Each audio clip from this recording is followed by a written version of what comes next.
Assalamualaikum warahmatullahi wabarakatuh. Bagaimana kabarnya anak-anak hari ini? Bunda berdoa semoga kalian di rumah sehat selalu ya. Baik, kita kembali dengan Bu Indah di pembelajaran bahasa Indonesia, tepatnya di hari Rabu tanggal 5 Agustus tahun 2020. Pada pagi hari ini, seperti yang telah Bu Indah janjikan sebelumnya, kita akan mempelajari bab 1 masih tetap sama tentang materi teks laporan percobaan pada struktur dan unsur kebahasaannya. Nah, dari materi ini nanti diharapkan anak-anak bisa mengetahui struktur yang terdapat dari teks laporan percobaan dan unsur kebahasaannya. Anak-anak bisa menganalisis setelah menemukan dari teks tersebut, bisa mencari mana kira-kira unsur kebahasaannya yang terdapat dalam teks laporan percobaan tersebut ya. Oke, Bunda lanjutkan bahwa struktur teks laporan percobaan yang kemarin kita singgung ya Nak ya, itu ada 5. Yang pertama ada tujuan, yang kedua ada alat dan bahan, yang ketiga ada langkah-langkah, yang keempat ada hasil, dan yang terakhir adalah ada simpulan. Baik, untuk struktur teks laporan percobaan itu kita lihat tujuan. Tujuan itu isinya apa? Memuat keinginan atau maksud yang ingin dicapai dari percobaan yang dilakukan. Yang kedua, alat dan bahan. Kira-kira isinya apa tentang alat dan bahan itu? Isinya mengenai bahan atau benda yang diperlukan dalam melakukan percobaan. Terus kemudian yang ketiga, langkah-langkahnya adalah merupakan suatu tahap-tahap melaksanakan percobaan atau proses melakukan pekerjaan. Yang keempat adalah hasil. Hasil merupakan uraian yang diperoleh dari percobaan yang telah dilakukan. Dan yang terakhir adalah simpulan, yaitu merupakan uraian yang diperoleh dari percobaan yang telah dilakukan. Baik, di sini Bu Indah akan menghadirkan sebuah contoh. Contohnya ini Bu Indah mengambil sebuah teks laporan percobaan dari membuat jebakan tikus sederhana. Bahwa di contoh di sini membuat jebakan tikus sederhana di sini sudah Bu Indah identifikasi berdasarkan kelima unsur strukturnya ya Nak. Dan di situ tujuan, kita bisa melihat yang namanya tujuan itu tadi apa Nak? Yang namanya tujuan itu memuat keinginan atau maksud yang ingin ditulis. Nah, keinginan maksud apa dari penulis? Oh, dia ingin mengetahui tikus itu merupakan hewan yang mengganggu, yang dimana bisa merusak segalanya. Nah, akhirnya apa? Dia muncul. Nah, kira-kira aku mau ingin membuat jebakan lah. Nah, itulah muncul adanya dari ide si penulis, makalah muncul tujuan. Terus alat dan bahan, kira-kira untuk membuat jebakan tikus, kira-kira alat dan bahannya apa Nak? Nah, disampaikan di situ ya, sudah tertulis ya, untuk membuat jebakan itu alat yang dibutuhkan itu diantaranya 1 buah ember ya. Terus langkah-langkah, bagaimana langkah-langkah pembuatannya jebakan tikus tadi? Nah, langkah-langkahnya bisa kalian lihat di poin 1 sampai 6. Kemudian setelah langkah-langkah dibuat, hasilnya bagaimana setelah membuat jebakan tikus itu? Nah, di sini dituliskan bahwa setelah melakukan langkah-langkah pembuatan jebakan tikus sederhana dapat kamu gunakan, kamu dapat melakukan jebakan tersebut di gudang, dapur, kamar, tidur, ataupun. Nah, hasilnya apa? Dari jebakan yang sudah kamu buat itu nanti kamu bisa tempatkan di beberapa titik yang dimana biasanya dilewati oleh sang tikus. Nah, lalu kesimpulan apa? Kesimpulan itu memuat pendapat penulis dari hasil percobaan itu apa? Nah, yang ditulis oleh si penulis di sini bahwa jebakan tikus seperti di atas merupakan salah satu alat menjebak tikus dengan cara kerja yang ramah lingkungan, anak-anak. Mengapa ramah lingkungan? Karena di sini dia tidak menimbulkan dampak polusi ya, karena di situ dia menggunakan bahan di situ apa? Contohnya di situ ada ember, 1 buah kantong bekas, ya kan, kawat. Nah, itu kan tidak merusak lingkungan ya. Nah, sampai di sini untuk struktur tidak ada masalah ya Nak ya. Baik, Bunda lanjutkan. ke unsur kebahasaannya. Bahwa unsur kebahasaan teks laporan percobaan itu yang pertama ada sinonim. Sudah tahu toh sinonim itu apa? Oke, yang kedua itu ada antonim. Sudah mengenal ya anak-anak ya. Tentunya di SD, waktu duduk di bangku SD, tentunya anak-anak sudah mengenal sinonim itu apa, antonim itu apa. Oke, nanti kita perdalam di kelas 9 ini. Terus yang ketiga adalah kata bilangan atau kita sering juga sebut dengan numeralia. Yang keempat adalah kalimat perintah. Kalimat perintah itu biasanya dengan menggunakan kata seru atau biasanya dia kalau berupa kata dia menggunakan kata lah. Terus yang kelima kata sambung atau konjungsi. Konjungsi ini bisa menggunakan antar klausa, antar kalimat, antar paragraf.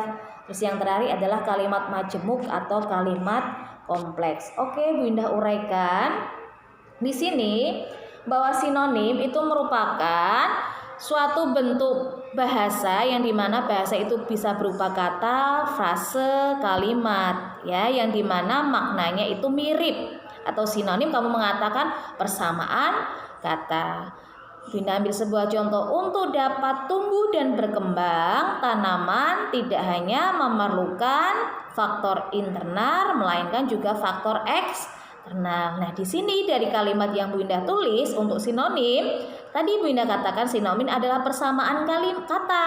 Nah, persamaan kata apa dari contoh yang Bu Indah ambil? Yaitu ada kata tumbuh dan berkembang. Nah, di situ dinamakan sinonim. Baik, kita lanjutkan ke yang kedua, unsur kebahasaan yang kedua yaitu antonim. Antonim adalah kata-kata yang berlawanan, ya, atau berpresisi maknanya. Contohnya, untuk dapat tumbuh dan berkembang, tanaman tidak hanya memerlukan faktor internal maupun juga faktor eksternal, melainkan faktor eksternal. Nah, di sini antonim berlawanan kata. Di sini lawan katanya adalah internal, in itu di dalam, eksternal adalah di luar. Berarti untuk antonimnya eksternal dan internal. Oke, sudah paham ya untuk kedua unsur tadi ya. Kita lanjutkan ke unsur yang ketiga yaitu mengenai kata bilangan atau numeralia. Yang dimana numeralia atau kata bilangan itu adalah kata yang menyatakan jumlah benda atau hal atau yang memasukkan urutannya dalam suatu deret. Contohnya di sini Bu ambil contoh 1 lembar kertas putih. Nah, 1 lembar ini merupakan kata bilangan. Paham anak-anak? Yang Bu Indah kasih tanda kuning seperti di layar itu merupakan unsur yang Bu Indah maksudkan tadi ya. Terus yang keempat adalah kalimat perintah. Kalimat perintah adalah kalimat yang mengandung perintah atau permintaan agar orang lain melakukan sesuatu. Bisa dia berupa kalau kata dia disisipi dengan kata lah atau diakhiri tanda seru. Bina ambil sebuah contoh. Tuangkanlah ujur ekslamen dengan balon. Ada kata tutuplah. Nah, tutuplah ini merupakan kalimat perintah. Lanjut untuk tahap ke-5. Kata sambung atau konjungsi. Kata sambung atau konjungsi itu menghubungkan antar klausa, bisa juga dengan antar kalimat atau antar paragraf. Nah, kata sambung yang antar klausa itu biasanya terletaknya di mana anak-anak? Dia letaknya di tengah. Ya, nanti Binda kasih contoh. Letak antar klausa di tengah, nanti Binda aplikasikan ke kalimatnya. Sabar. Nanti Binda kasih contoh, ya. Biar kamu saat mengaplikasi ke soal tidak bingung. Lanjut. Kata sambung antar kalimat biasanya terletak di awal kalimat. Nah, nanti ada contohnya. Nah, terus yang ketiga, kata sambung antar paragraf biasanya terletak di awal paragraf. Nah, juga Binda ada contohnya. Di sini Bu Indah mengambil yang kebanyakan itu ada 2 ya, Nak. Yang pertama adalah antar klausa, dia letaknya di tengah, ya, kata penghubungnya. Contohnya di sini Bu Indah ambil sebuah contoh. Biarkan selama 40 menit, kemudian amatilah gas yang dihasilkan. Nah, kalau dia hanya berupa anak kalimat dan induk kalimat, dia hanya berbunyi biarkan selama 40 menit. Anak kalimat, induk kalimatnya apa? Amatilah gas yang dihasilkan. Setelah ditambahi kata sambung antar klausa, makanya dia digabungkan anak kalimat dengan induk kalimat dengan ditambahi konjungsi dengan kata kemudian. Maka terbentuklah sebuah kalimat antar klausa. Biarkan selama 45 menit, kemudian amatilah gas yang dihasilkan. Ya, cukup paham ya anak-anak? Bunda lanjutkan. Kata sambung antar kalimat biasanya terletak di awal kalimat. Contohnya, dalam percobaan ini menghasilkan jamur yang berkembang biak cukup dengan alkohol di sini cukup tinggi. Oleh karena itu, dalam fermentasi ini menghasilkan karbon dioksida yang mengubah warna merah menjadi sedikit warna pudar. Nah, yang dimaksud antar kata sambung antar kalimat, yang dimana antar kata sambungnya ini di awal kalimat. Seperti ini ada kata oleh karena itu, dia kan letaknya antar kalimat ya. Setelah kalimat dia letaknya di awal kalimat.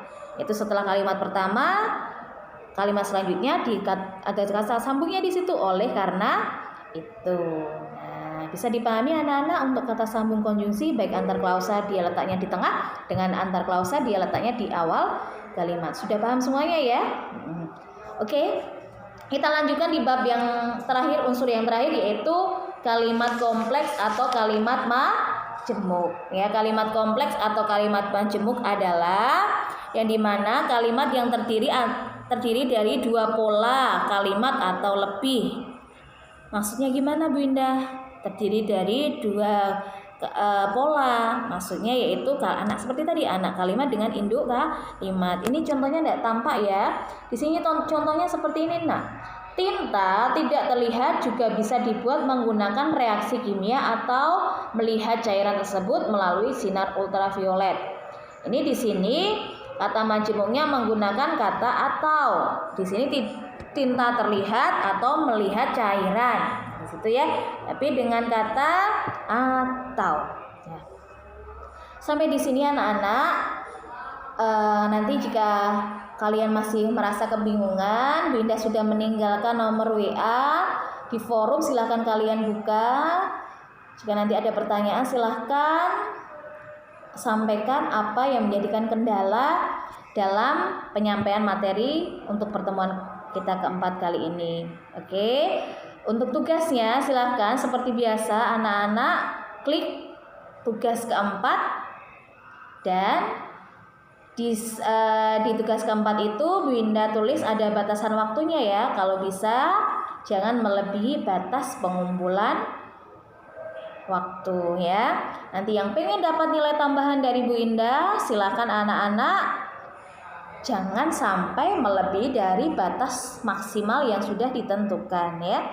Nah terus Bu, kalau seandainya saya mengumpulkan tugas terus lambat, nanti juga ada pengurangan nih nilai. Oke anak-anak, sampai bertemu dengan pembelajaran Bu Indah pada pertemuan berikutnya. Semoga kalian sehat semuanya ya. Bu Indah akhiri. Assalamualaikum warahmatullahi wabarakatuh.